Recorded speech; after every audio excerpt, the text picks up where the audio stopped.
Ei, gente, tudo bem? Bem-vindos ao segundo episódio do podcast Wave. Hoje a gente está aqui com o Rafa, né? A gente não é possível que ninguém de Santo Antônio conheça. Tivemos a honra de recebê-lo. E, por favor, Rafa, se apresente. É um prazer estar aqui com vocês. Eu sou o Rafael, sou professor de filosofia, de sociologia, mas agora um convidado muito honrado, de estar aqui com vocês, fazendo meu primeiro podcast interessante. E espero que divirta, seja interessante, gostoso, leve. E estamos aqui para falar de qualquer coisa. Perfeito. Obrigado pelo convite. A gente vai começar com algumas perguntinhas, só pra gente conseguir embalar no assunto e boa, fechou? Vambora, tamo junto. Como a gente sabe que você gosta muito de música, e que você é um cara do rock, né? Sim, rockaço. A gente aqui acabou de conversar, inclusive, que você já teve uma banda. Mas isso a gente vai falar no final do podcast. Eu queria te perguntar, qual é uma música de rock que tem um valor emocional muito grande pra você e que você colocaria ela de trilha sonora da sua vida? Nossa senhora, são tantas as músicas que, se eu tivesse que escolher uma, que fosse aquela música que eu pego, olho, vejo. Existe uma música de uma banda alemã que eu sou muito fã dela, chamada Helloween. E o Helloween, quando eu tinha meus 20 anos de idade, eles vieram no Brasil em 1996. E eu lembro que tinha uma música que me inspirou muito, que ela chamava Power. E a música era We've Got the Power, We Are Divine. Era uma coisa muito forte. E aquilo sempre foi Quando eu estou num momento difícil, eu escuto essa música, chama Power. Então, se eu pudesse colocar, dentre várias, por que eu falo várias? Porque eu acho que na nossa vida nós temos momentos, e cada momento tem uma música que nos marca. Então, assim, é muito difícil dentro de uma trilha sonora de um filme você ter somente uma música que componha. Mas a Power, para mim, é uma inspiração. É uma coisa que eu sempre, quando eu quero buscar uma força, eu vou lá nessa música que me inspirou, até mesmo a ir em São Paulo para ver essa banda. Lá em 1996, eu não era ainda nem professor. Nossa! Era bem legal. Perfeito. Bom, agora a gente vai sair um pouquinho do âmbito da música. Então vamos. E aí a gente vai entrar porque você é nosso professor, de filosofia, sociologia. Mas, se você puder, sentar, você tá aqui, saindo com amigos e tudo mais, se você puder sentar para tomar uma cervejinha com qualquer pensador, sociólogo, filósofo, quem que seria? Quem que você acha mais interessante, assim? Eu chamaria um cara que para mim é o top. Ele chama Jean-Paul Sartre. Disserte a respeito. Jean-Paul Sartre é um filósofo contemporâneo do século XX. Ele morreu faz muito pouco tempo. Quando a gente fala muito pouco tempo, na década de 80, do século passado, eu já era vamos colocar assim, uma pessoa que sabia quem eu era. Mas ele tem uma linha que eu sempre gostei muito naquilo que chama existencialismo. Então, o Sartre, ele é um pensador que me marca muito, porque ele tem uma posição que eu gosto. Ele fala que você é um ser em construção. Em que sentido? Você não tem uma essência completa. Você é um ser que se projeta no mundo, que se lança ao mundo e que se constrói no mundo. E essa construção, ela é eterna, ela é constante. Porque o ser humano é um ser em construção, ele não tem uma definição única. Então, quando ele fala da escolha, eu falo muito isso, até na minha casa para as minhas filhas, a vida é uma escolha. A vida são opções. Só que as escolhas geram angústia. E as angústias te geram medo. Porque você não sabe se aquilo que você vai escolher do esquerdo é certo, se o do direito é certo. Então, ele tem uma linha que eu gosto muito, que é esse existir para se projetar. E o que eu falo na vida é isso, O que nós vamos ser? Entendi. Muito interessante. O que nós vamos ser? Dá uma pergunta pra gente? O que vocês serão? Não sei. Aquilo que vocês quiserem fazer de vocês. Trocou o papel do podcast agora? Então, tá querendo deixar de reflexivo. E não é real? Aquilo que vocês quiserem fazer de vocês. Não tem nada que vai determiná-los. É verdade. Nada que vai falar para vocês vão ser A, B, C. Dentro da existência do mundo, se lance ao projeto que vocês querem fazer de vocês. Essa é a beleza do existencialismo. Eu existo para me construir. Então, quando você acha que você está construído, quando você acha que está tudo perfeito, quando você acha que está tudo resolvido, a vida te dá uma rasteira e fala para você, e agora? O que você fará da vida? E só para terminar, porque eu acho ele fantástico, a história é a seguinte. Não se preocupe com o que fizeram de você. Se preocupe com o que você fará daquilo que fizeram de você. Se lance, se jogue. Vai ser quem vocês querem ser. Construa e seja exemplo para o outro. É isso. Uau. Nossa, ferrou, eu vou sair desse podcast. Nossa senhora. Eu não estou filosofando. Essa é a resposta da pergunta. Quem eu chamaria é o Sartre. Mas eu também gostaria muito de conversar com o Sócrates. Acho que também seria um cara bem legal de conversar e falar assim, vem cá, meu querido. Mas dizem que ele era muito chato. Mas eu ficaria com o Sartre. Já teve alguma ideia de algum filósofo que você antes acreditava muito e hoje em dia você discorda? Ou o contrário, que você discordava muito e hoje em dia você vê que tem mais valor? Eu não acho... A filosofia, para mim, ela tem uma coisa muito gostosa. A filosofia, ela está sempre em mutação. Ela é um movimento, né? Vamos dizer que aquilo que Heráclito nos trouxe um dia, de que a vida, ela sempre tem movimento, né? Nunca se passa pelo mesmo rio duas vezes, né? Nós já aprendemos isso. Eu acho que a filosofia, ela tem linhas, ela tem uma coisa temporal. Não é que existem coisas que foram faladas lá atrás que hoje a gente, né, que a gente acha que tá errado. Eu acho que essa ciclicidade, que esse movimento da filosofia, ela é comum, ela é normal. Então, aquilo que você pensava no passado, hoje ela já não é tão assim, mas daqui a pouco isso que você pensa agora não será tanto no futuro. Tá dando para entender a minha linha de raciocínio? Uhum. Então, assim, eu nunca tive uma pessoa que eu falasse assim, eu confiei em você, eu acreditei. Porque na minha cabecinha, eu acho que a gente tem que acompanhar esse movimento das mudanças. Né? Então, por exemplo, eu gosto muito de fazer essa comparação na história. O que é? Se você para e pensa na história, o que a história é ela? Ela é cíclica. Se você tem, vou dar um exemplo político, se você tem a esquerda em evidência, a direita está aqui embaixo. A tendência é você fazer esse tipo de giro uma hora. E que daqui a pouco, com o tempo, ela vai fazer esse outro giro. Dá para entender? Eu acho que o contexto filosófico ele é muito parecido com isso. Então, eu nunca julgo um filósofo, tipo assim, o que você falou é um absurdo. Naquele contexto, ele era pertinente. Hoje, ele já não é tão pertinente. Então, você tem vertentes dentro de um espaço-tempo que estão ali presentes. Então, eu acho que é muito por aí. Entendi. Eu não tenho uma pessoa que eu falo, é assim, então vou pegar, um dia foi um racionalismo, agora é um empirismo, depois um criticismo kantiano. Você está entendendo? Sim. A bolinha vai sempre picando. Aí, de repente, tem uma desconstrução de tudo. E aí você vai fazendo esse movimento na busca do que é uma verdade, do que é o conhecimento, do que é aquilo que a gente pode falar sobre validade. Né? Então, esse processo é um processo que, na minha cabeça, não tem uma coisa fechada. Entendi. Ele não é fechado. Mas, rapidinho, vai. Por exemplo... Na filosofia tem várias linhas de pensamento com várias formas de ideologia que não estão erradas. Assim. Não. Tem alguma que você se identifica mais? Linha. Hoje, a que eu mais identifico foi o que eu falei, que é o existencialismo. Eu gosto muito. Mas eu acho que também você tem... Um cara que eu gosto muito... É que eu me identifico. É o criticismo kantiano, porque ele joga... É difícil explicar agora, não vem ao caso, mas ele mistura um pouco do a priori com uma posteriori, que é uma coisa interessante, sobre experiência e percepções que você já tem, né, de imperativos na sua razão. Mas eu gosto muito da linha existencial. Essa seria a linha que mais me identifico, a linha que hoje eu falo assim, uau, ela é gostosa. Mas atenção, é engraçado isso.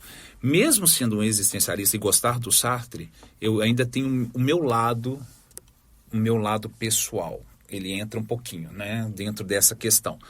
Mas filosoficamente eu gosto muito dessa linha, tanto que na psicologia é uma linha que eu gosto muito também, que a gente adentra, né, chamada humanismo existencial, né, ou fenomenologia também existente, que é muito legal.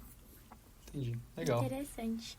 falando também de coisas que você gosta, coisas gostosas, leves da vida. O que você acha que é mais libertador, assim, que você gosta mais de fazer? Tipo assim, se você pega uma estrada, assim, de moto e sai andando na velocidade, aquele vento no seu cabelo e tudo mais. Ou, tipo, escutar um bom solo de guitarra, mas aqui, só escutando, curtindo. Melhor coisa do mundo, pegue uma estrada. Entre num carro, numa moto, põe um som de um rock maravilhoso e vá embora. Não tem nada melhor. A gente estava até brincando ontem, que agora vem as férias, né? Tá chegando as férias. O que mais me deixa feliz nas férias não são os dias das férias. É ir para onde eu quero ir. É pegar o carro. Onde você vai? Pode ir daqui para Manaus. O interessante é dirigir. Né? Igual quando eu fui agora na viagem que vocês ficaram sabendo, né? Eu fui lá para Atacama. Foram 23 dias em cima de uma moto rodando todo dia 650 quilômetros. Todo dia rodando 650 quilômetros. Se você me perguntar como isso aconteceu, Rafa, não sei. Eu só sei que era muito bom você estar lá, bota o capacete tem um comunicador. Eu ia conversando com o Everton, né, com a professora de geografia. A gente ia conversando, mas no primeiro dia choveu tanto que o comunicador dele estragou. Aí eu tive que ficar na minha imersão. Então eu botava o capacete, ligava o sonzão, ouvia a viagem inteira. 8 horas, sei lá, na moto. É bom demais. Nossa Senhora. Aí, no finalzinho, você para e toma uma cerveja. Acabou. Mas a cerveja é só uma. Uma só. Tá? Então é combinação, né? Isso, mas eu acho muito gostoso. Para mim, não há nada que me faça... Viajar, para mim, é o mais sagrado de tudo. Eu adoro. Se puder falar assim, viajo. Onde? Não sei, não me interessa. Se seja daqui a 5 quilômetros, 50 mil, o gostoso é você viajar. Você prefere muito mais na estrada do que pegar um voo e ir pra algum lugar, Não, né? voo tem graça nenhuma. Gostoso é você pegar o carro, ir lá, curtir, porque é o momento que você está com você mesmo. Foram 23 dias no Atacama, 22 dias, né, 23, aonde eu pude mergulhar naquilo que eu era. Eu precisava daquele momento, a moto e os meus pensamentos. Profundo. Para que eu pudesse chegar a conclusões, passasse e vencesse pensamentos. Era o momento que eu precisava para mim. E não tinha comunicador, né? Como eu falei, o nosso comunicador estragou no segundo dia de viagem. Então era você com você mesmo, sabe? Andando, pensando, refletindo. E eu que estava saindo de um processo mais complicado. Foi para mim assim, eu cheguei em Belo Horizonte renovado. Falei, gente, estou preparado. Agora pode vir. E isso falta nos dias de hoje. Eu falo muito isso, né? Enquanto você não tiver tempo de pensar em você, você se torna um ser automático, automatizado. Você fala muito isso nas aulas também. Sempre. Né? Que a gente tem que parar para pensar. Pense no que você faz, no que você vive, no que você está vivendo, naquilo que você sente, porque a vida é passageira. E quando você menos espera, pode ser que você não esteja aqui para contar a história que você um dia queria ter vivido. Então, assim, quando você para e fala assim, uau, que massa, é isso, ou nunca parei para pensar nisso, ou olha o que eu descobri de mim mesmo. E quando você é capaz de descobrir? É quando você é capaz de se olhar para dentro e tirar ali aquilo que você tem escondido. Porque quando você está no movimento, não tem tempo, né? Debaixo da cachoeira você não respira. Vocês já perceberam isso? Você precisa sair, respirar e voltar. É verdade. Você não respira. E tem hora que a vida é essa cachoeira, nesse fluxo de água que faz você não respirar. E quando você vê, já não tem mais tempo. Bem legal. Né? Agora, falando num âmbito mais... Esse ano, né, você completou seu curso de psicologia. Uhum. Por que você quis ir para essa área? Bom, essa história começa dentro do colégio. Aqui no colégio. Quando eu fui convidado para ser coordenador, Foi lá atrás, eu estava em 2008, 2009. E a coordenação, ela foi passando por um processo muito diferente com o tempo. Antigamente a coordenação era muito pedagógica. Ela era muito pedagógica. Era nota, era problemas que tinham com o aluno, entre outras coisas. E de um tempo para cá, a demanda da coordenação, ela também adentrou muito ao espaço de uma nova geração que trazia outras demandas que gerações anteriores não tinham. Começou a aparecer um pouco de tristeza, de pessoas tomando remédios, de famílias mais estruturadas. E na época que eu era só coordenador, eu conversava muito com as famílias acerca de olhar um pouco mais para os meninos. Eu sempre tive um olhar muito humano, sempre. Em que sentido? O colégio é um espaço para o aluno, mas ele tem que se sentir bem nesse espaço, ele tem que ser feliz nesse espaço. Só que esse jeito de conversar fez com que a psicologia começasse a brincar comigo. Falasse assim, nossa, Rafa, você vai ser um bom psicólogo. Nossa, Rafa, você vai ser um psicólogo legal. Nossa, Rafa, que bacana que você falou isso. Nossa, Rafa, isso é tal coisa. E aí, lá para 2016, 2017, eu comecei a pensar em fazer psicologia. Porém, não foi para frente. Só que aí aconteceu uma coisa. Em 2020, eu estava andando, essa foi a história real, não estou brincando, é verdade. Eu estava indo para casa e eu estava descendo, eu saí do Santo Antônio, estava indo para casa, eu morava no Santo Antônio. Eu saí do Santo Antônio e fui para casa no Santo Antônio. Sim. Eu passei em frente ao Pitágoras. E do nada, eu falei assim, deixa eu ver como é que é o curso de psicologia aqui. Eu entrei. Do nada. Eu entrei, já estava pensando isso há um tempo, entrei, e cheguei, na época eu era casado, falei assim, olha, eu estou pensando em fazer psicologia, você me apoia? Apoio. Vou fazer. E resolvi fazer, né? E aí foi exatamente na época da pandemia. Então eu fiz 5 anos de psicologia, adentrei a esse mundo que hoje me completa muito na coordenação, me completa junto a vocês, e que me faz ser um ser humano muito mais, como é que eu posso dizer? Eu sou muito mais aberto, eu entendo muito mais o meu contexto. Então, olhar para vocês hoje como psicólogo, muita gente fala assim, nossa, Rafa, você vai abandonar o colégio, você vai falar que nada, eu nunca vou, a não ser que os freios queiram que eu saia. E aí eu vou sair, obviamente. Mas eu nunca pensei em abandonar o colégio, né? Nunca. Por quê? Porque a educação, ela vai ser a porta que me abriu até o último momento da minha vida, sim. Mas, ao mesmo tempo, hoje eu abro uma segunda porta, que é a porta da psicologia. Eu nunca deixei de pensar, nunca parei e falei assim, eu vou deixar de ser um dia professor. Não, eu quero ser professor, porque é o lugar que eu sou mais feliz. Acaba que não atrapalha, só complementa. Só complementa. Então, hoje, por exemplo, quando um aluno chega para mim e fala assim, eu tenho isso, minha forma de abordagem é totalmente diferente de 6 anos, 7 anos atrás. É próxima, mas hoje eu falo assim, eu compreendo muito mais do que você possa imaginar. Eu sei o que você quer trazer para mim. Eu sei o que um choro significa. Eu sei o que um silêncio significa. E tem hora que um silêncio vale muito mais do que 1000 palavras. Toda frase que ele termina parece uma frase de efeito. Não é? Que é isso? Mas é real. No podcast a gente fica assim, É real. Tem hora que você fala assim, fale pra mim. Se a pessoa não fala nada, ele tá falando 1 milhão de coisas. Um olhar para baixo. Um gesto. Uma lágrima que escorre. E aí muita gente fala assim, mas é só isso? Em que perspectiva? Para você pode ser. E para ele? Você já parou para perguntar o que isso significa para você? É onde muita gente não consegue entender esses processos de relação.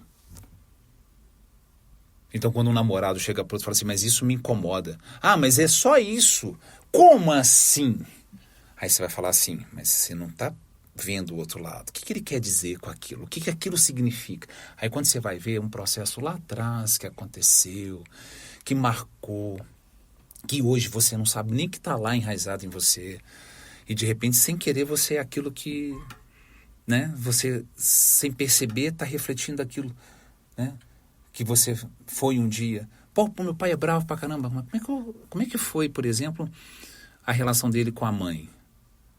Ah, mas meu pai... Pô, você vai ver, é a mesma coisa, é uma repetição. Como é que você é na sua casa? Então, eu acho que isso é uma coisa muito legal. Então, compreender vocês hoje na demanda de uma geração que ela é... Muita gente fala que é mais frágil, mas eu acho que ela é mais sensível. Eu não acho que é frágil. Ela tem uma sensibilidade diferente de uma geração igual a minha que vivia na base da força, né? Se você não fizer, toma porrada. Hoje eu nunca encostei nas minhas filhas. É tudo na conversa. Mas eu sei da fragilidade, né? De que uma fala pode causar, do que um valor ali colocado, né? De sentido, de significação pode gerar. Então a gente tem que tomar muito cuidado. Eu acho que a psicologia me ajuda muito nesse ponto hoje. Acho que eu sou mais humano do que vocês possam imaginar. Interessante. Vamos agora para um bate-boca mais tranquilo. Bate-boca? Vamos bater. Nós vamos falar sobre o quê? Rafa, pensando na sua vida toda, assim, qual foi o pior conselho que você já recebeu? Você tava assim, perguntou para um amigo, para um pai, qual foi o pior? Eu vou falar que foi o pior conselho que eu tive, eu quebrei. O pior conselho... Não, eu vou falar qual foi o pior conselho que eu tive, não. O pior conselho que eu tive... eu tô embolando aqui porque foi um conselho bom e eu não respeitei. Embolei. Mas o pior conselho que eu tive foi quando eu fui fazer filosofia. Mas eu quebrei esse conselho.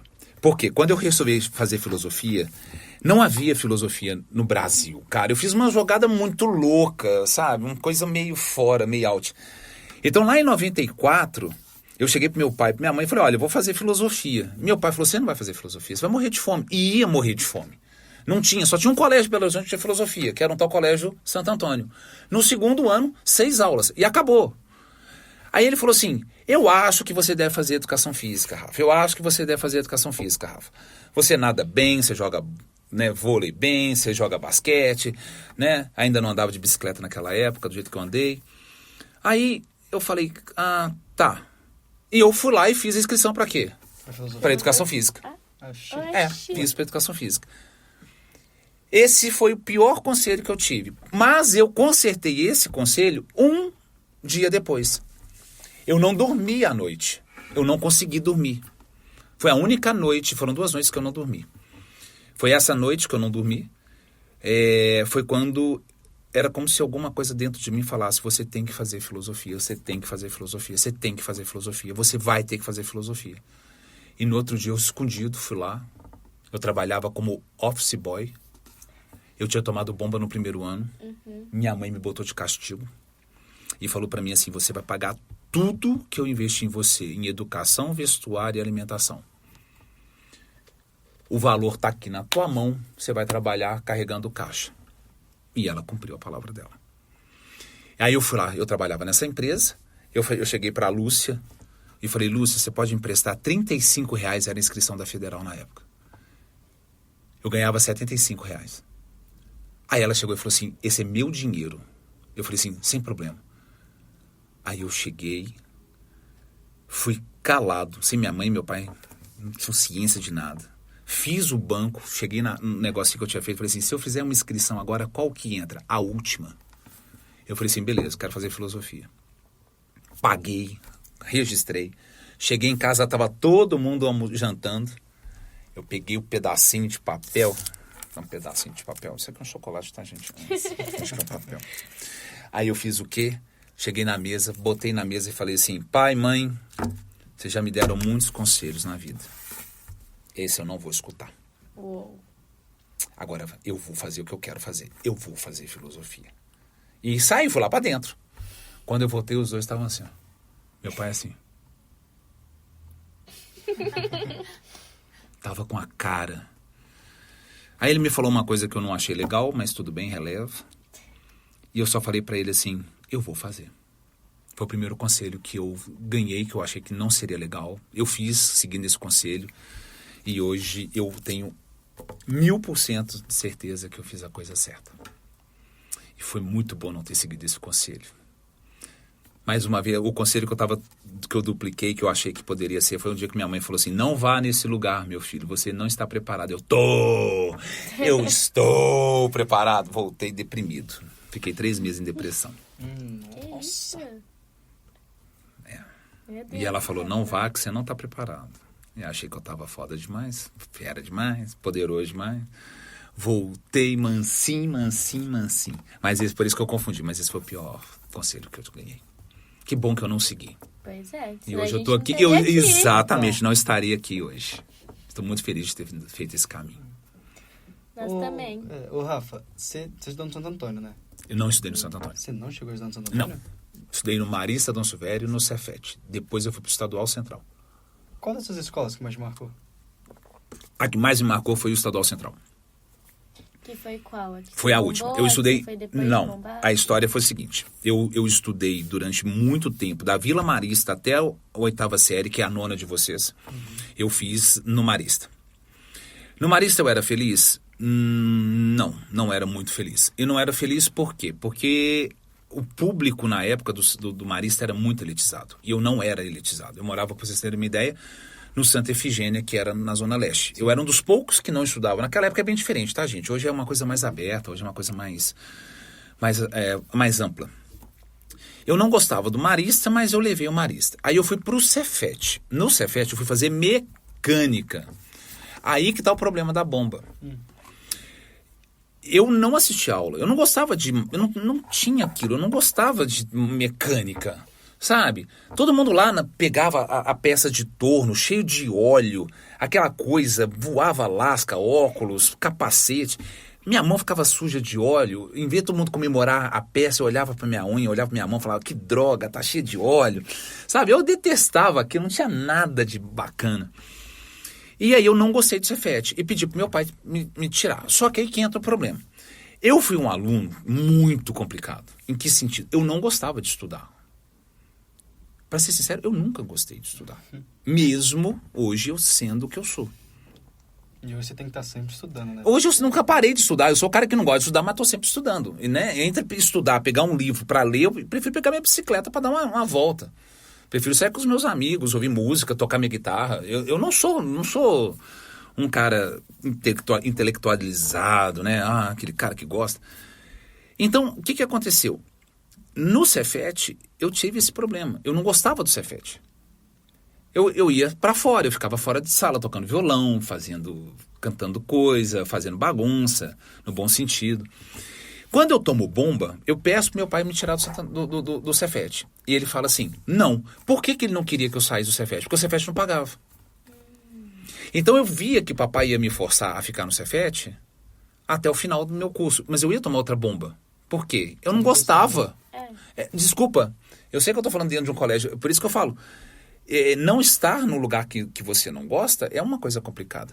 Mas o Cefet é diferente, porque o Cefet é uma escola técnica. É diferente de um Santo Antônio, de um Bernoulli, de um Santo Agostinho, de um Marista. Não, você tem uma escola normal. Aí que tá, eu peço pro meu pai me trocar de sala, trocar de colégio, e falo para ele assim: eu não quero ficar no Cefet. Agora, olha que massa essa história. Eu não quero ficar no Cefet. Me tire do Cefet. Ele falou assim: para onde você quer ir? A minha resposta: para qualquer lugar. Não me interessa onde você vai me colocar. Só me troca, pai, por favor.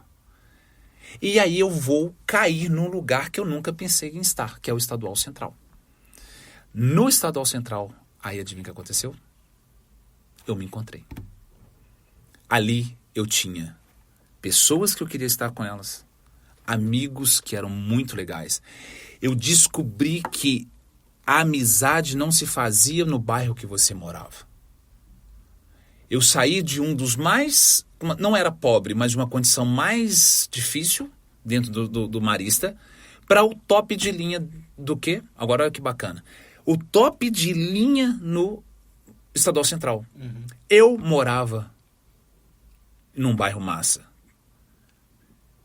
os outros, meus amigos, meus colegas, moravam em lugares muito distantes. E aí foi a hora que eu aprendi o seguinte: eu posso agora colocar em prática tudo aquilo que eu vivenciei ao contrário nos outros lugares. Pode continuar.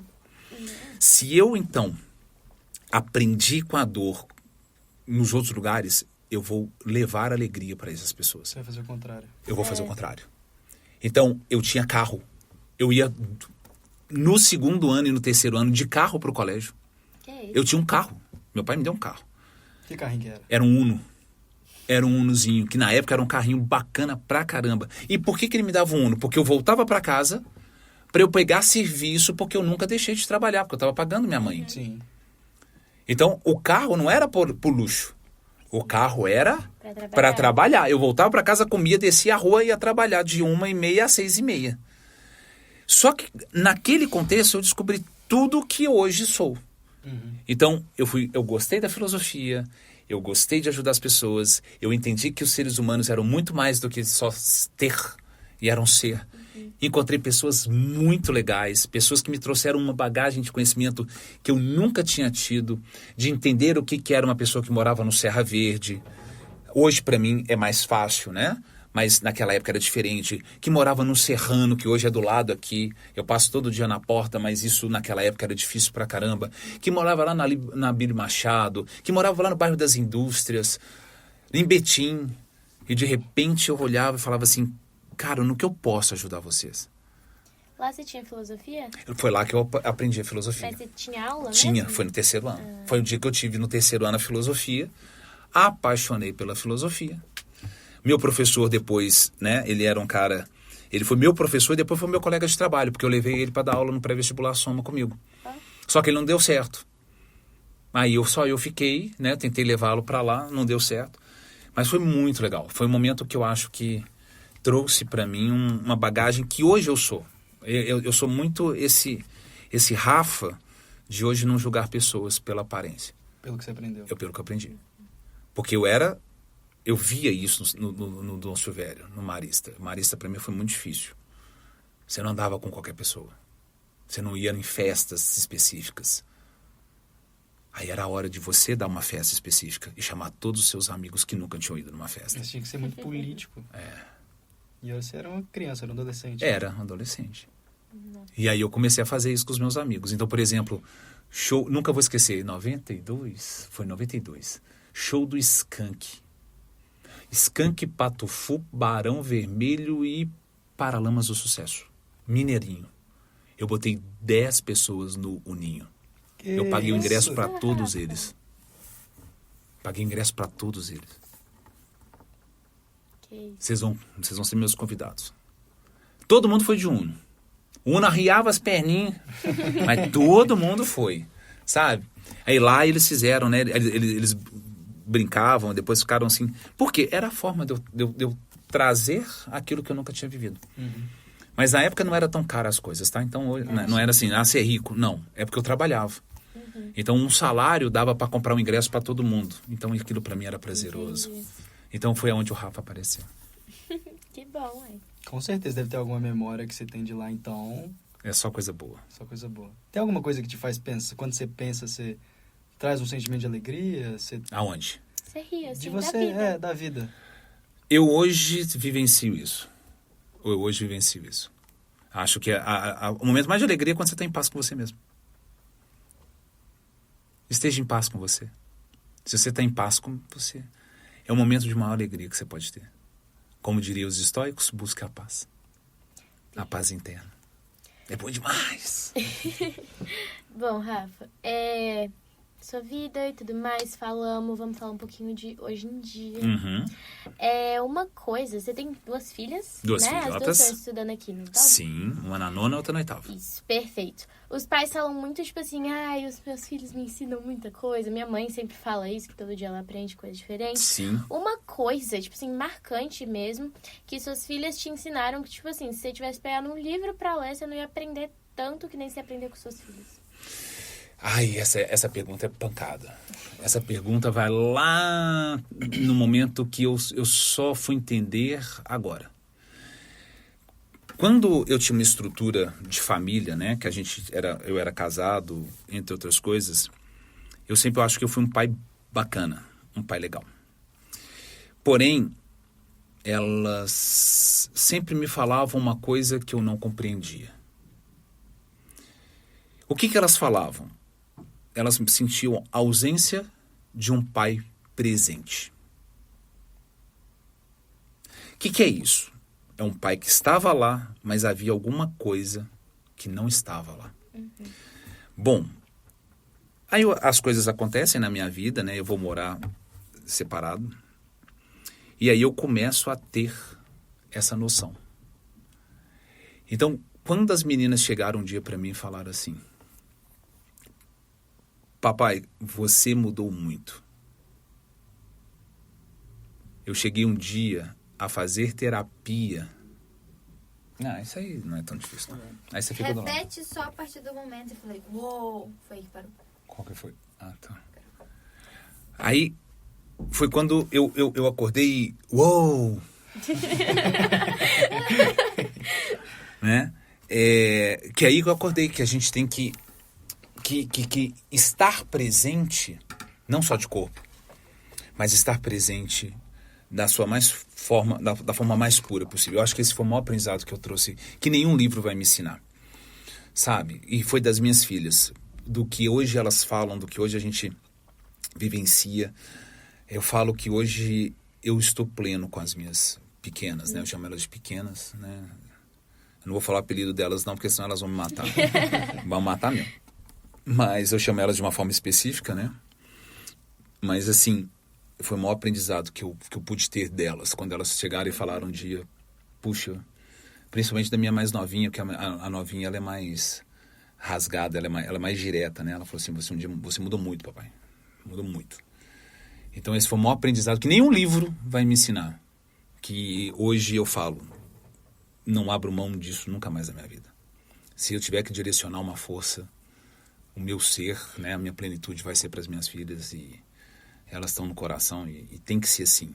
Tem esse maior aprendizado que eu pude ter delas. Receber um abraço e falar, poxa, é bom demais ter você do jeito que... Isso que a gente sempre desejou, né? A gente foi na base da porrada, mas eu acho que a vida é isso. Não adianta, como eu brinco muito, você pode acordar com os cantos dos pássaros, dos passarinhos, ou você pode acordar com o estrondo do trovão. Tem hora que a vida te leva a tentar te acordar pelo canto dos passarinhos. São os conselhos, são as diretrizes, são aquelas opiniões, aqueles amigos. Você não quer? A vida vai te cobrar.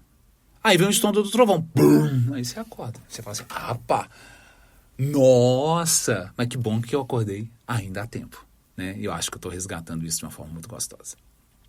Perfeito. Com toda essa bagagem, tudo que você já aprendeu, tudo que você já estudou na vida, o que você falaria para a sua versão da nossa idade, de 17, 16 anos? Cara, eu falaria assim, eu tenho muito a aprender ainda. Mas vai devagar, que a estrada é longa. Não tenha pressa. E aproveita, né? Vai devagarzinho, vivenciando, absorvendo, saboreando, chorando, rindo. Você vai aprender muito, Rafael. Se eu pudesse falar isso pro meu Rafael lá atrás, mas fica tranquilo. Vai dar tudo certo. Mesmo que você ache que não vai dar certo, vai dar certo de alguma forma. Você só não pode desistir. Keep walking. Keep walking. Slowly. Bem devagarzinho. Tranquilo. Mas que você vai ter que aprender muito, você vai. E pode falar uma coisa? Quando você chegar na minha idade, eu vou te continuar falando a mesma coisa. Continue caminhando. Como diz a Dori. Eu sabia que você ia falar Não é? E veio agora na minha cabeça, você acredita? Continue a nadar. Continue a nadar. E não pare. Não para. E vai vir muita lágrima, vai vir muito sorriso, vai vir muita frustração, vai vir decepção, vai vir tudo. Agora, o mais bonito de tudo, é isso que vai te fazer ser você. Eu só sou o que o Rafa, que vocês estão conversando agora, por causa de tudo que eu passei um dia. Tire qualquer coisa, faltará alguma coisa que me faz ser o que eu sou hoje. Continue a nadar, Rafa. Continue a nadar. Certíssimo. Profundo. Nisso, continue a nadar, mas a gente vai pegar da sua história. A gente estava conversando antes do podcast. Vamos lá. O Rafa já teve uma banda. Sim. Que ele já é muito interessado em rock. Nas aulas do segundo ano ficou algumas aulas mostrando música pra gente e tudo mais. É muito conectado com essa área. Você já pensou em ter uma carreira musical? Já teve ali? Conta o que foi, como surgiu a ideia, o que rolou. Então vamos lá. Eu vou voltar lá na idade de vocês. Foi quando eu comecei a gostar de rock. Lá em 1989. Caramba, né? Tempo pra caramba. Tempo. Mas a história é a seguinte. Eu vou contar uma história rapidinha, se vocês quiserem acreditar, mas é verdadeira. Eu sempre gostei muito de música. Eu queria ser, sim, um cara que adentrasse ao mundo da música. Mas, é por isso que eu falei, se vocês quiserem acreditar, show. Se não quiserem, não tem problema também não. Quando eu comecei a tocar violão, eu comecei a perceber que eu tinha facilidade para aquilo. Eu não sou fera, mas eu consigo fazer algumas coisas, mas para ser bom você precisa de tempo, técnica e muito treinamento. Mas havia uma coisa dentro de mim que era muito engraçado. Havia uma voz sempre me falando assim, não mexa com música. É isso mesmo. Por isso que eu falei, se vocês quiserem acreditar, ótimo. Não mexa com música. Você vai entrar num lugar que você não vai conseguir sair. Não me pergunte por quê. Bebida, droga, o contexto de época é diferente, tá? Eu só sei que eu não adentrei na música. Eu não fiz música. Mas eu sempre gostei, ia nos shows, mas eu me recusava a pegar numa guitarra. No violão. Eu casei, virei pai.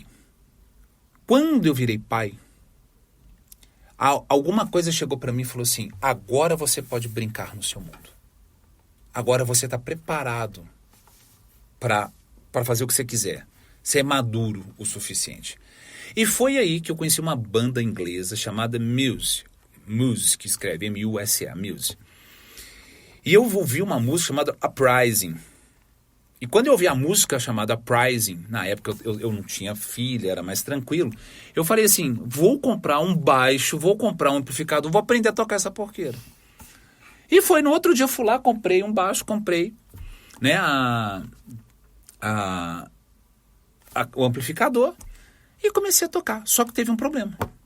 Eu peguei, na primeira eu toquei a música. É isso mesmo, por isso que eu falei, se vocês quiserem acreditar, bem, se não quiserem, amém.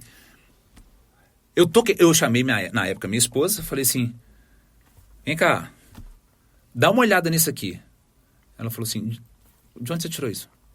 Eu toquei a música. Que isso, Rafa? É sério. Aí, eu falei, caraca, agora eu quero realizar meu sonho. Qual era o meu sonho? Desde pequeno, eram 3. Eram 3 sonhos. Primeiro, era ter um carro. Segundo, minha casa própria. Terceiro, ter uma banda. Eu já tinha realizado os 2 muito cedo. E a banda não. Aí foi quando, sem querer, num belo dia, dentro de sala de aula aqui no Santo Antônio, uma menininha chamada Gizier, se ela estiver escutando um dia o podcast, vai ser muito legal, que eu sou amigo do pai dela, da família dela até hoje, meu querido Dan Papito. Ela chegou e falou assim, você toca alguma coisa? No meio da aula, eu estando na aula assim, ela olhou pra mim e falou assim, você toca alguma coisa, Rafa? Eu falei, toco baixo. Ela falou assim, meu pai tá precisando de um baixista. Que isso? Você não quer ir lá em casa, não? Ele tinha no porão da casa dele um estúdio. Que isso? Aí eu falei, vou. Aí na segunda-feira a gente pegava as coisas, ia pra casa dele e nós começamos a ensaiar. E se você quiser ver o resultado, é só você entrar no YouTube, tá lá, Caverna do Dan. Caverna do Dan. Eles acabaram de ver, eu mostrei antes de começar o podcast. Tá gravado a gente lá no Caverna do Dan. Eu boto o link lá na bio. Só pra ver tocando mesmo, né? E aí, nós começamos, fizemos um show pra 500 pessoas, depois a gente começou. Aí a banda depois deu uma esfriada e foi como se eu tivesse realizado um sonho. Aí eu migrei pra guitarra e hoje eu não toco ao vivo porque eu tenho vergonha. Mas daria pra tocar. Eu que não toco porque eu tenho morro de vergonha. Eu não me sinto muito confortável. Não.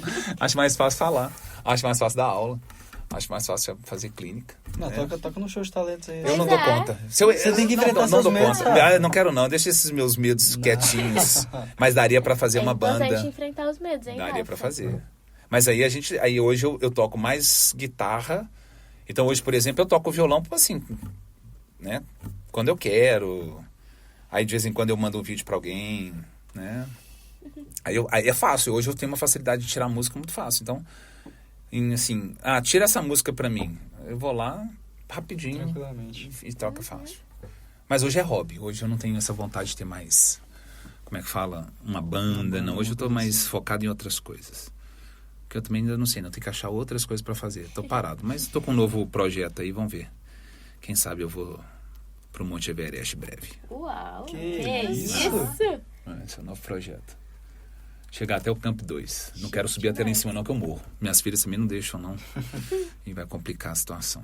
Vai dar problema, mas tá bom. Então perfeito, legal. foi isso, Rafa. Oh, muito obrigada, eu foi que agradeço. muito bom. Foi incrível. Valeu? Eu acho que, pra finalizar, a gente só... eu queria que você, nosso professor de filosofia, nosso professor de sociologia, deixasse uma reflexão pro final. Porque você já fez um monte pra gente aqui que foi um baque, né? Então, deixar mais uma aí. Eu falo... Eu vou fazer uma reflexão que eu aprendi com o tempo agora, que eu acho que é a melhorzinha de todas, que vai servir para a vida de vocês pro resto da vida. Vocês terão muitas dificuldades na vida de vocês. Podem ter certeza. A vida não é um candy, né? Não é um doce, não é um trem legal. A vida é difícil, a vida é bacana. Ela é força. Eu acho que a vida nos ensina mais na dor do que no próprio amor, né? Mas o melhor recado que eu posso dar, o conselho que eu posso dar para vocês é: nunca se desesperem. Nunca. Se a vida estiver num contexto de dificuldade, calma. Aprendam a trabalhar com o melhor amigo que vocês vão ter. Chama-se tempo. O tempo vai ser seu maior parceiro para que você consiga vencer as suas dificuldades, suas dores, aquilo que te perturba. Não queiram andar na frente do tempo. Sejam parceiros do tempo. Vocês vão descobrir que a vida vai ficar muito mais leve, muito melhor. E vai ser bem mais fácil cruzar as dificuldades que estão ali, sempre. O sol sempre vai voltar a brilhar, porque a chuva nunca será eterna. Paciência. Os ventos trarão coisas boas. E o tempo é o tempo. Essa é a maior dica que eu posso dar pra vocês. Isso. Então é isso. Terminou com chave de ouro. É isso, gente. Muito obrigada Muito por obrigado. assistirem. Tchauzinho. Até o Acompanhem o próximo. próximo. Um beijo!